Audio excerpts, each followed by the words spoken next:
Bienvenue dans notre analyse approfondie du conflit en cours en Ukraine et des graves conséquences des stratégies militaires controversées du Kremlin.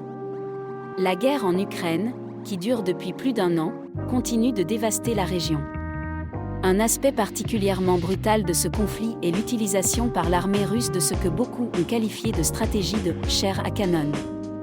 Cette stratégie n'est pas nouvelle. Historiquement, des régimes ont utilisé des nombres massifs pour submerger leurs ennemis, sacrifiant souvent des milliers de vies dans le processus. Aujourd'hui, cette tactique est employée par les forces russes en Ukraine.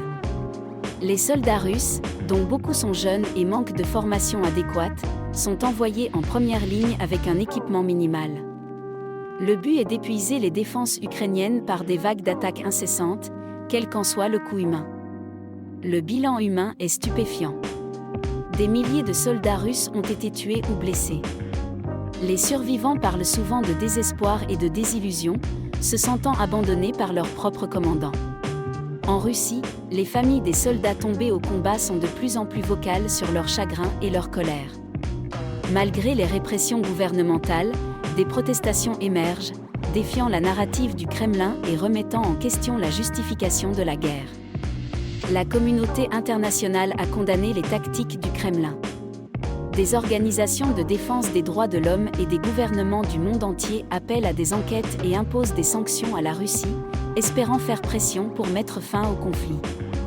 Les survivants et les familles des défunts partagent des histoires déchirantes. Ces témoignages personnels mettent en lumière la brutalité de la guerre et les profondes cicatrices psychologiques laissées à ceux qui sont impliqués. Le coût de la stratégie de « chair à canon » du Kremlin en Ukraine est immense. Pour que la paix prévale, il est crucial d'abandonner ces tactiques brutales et de rechercher des solutions diplomatiques.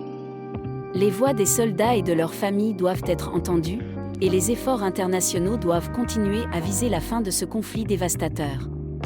Merci d'avoir regardé.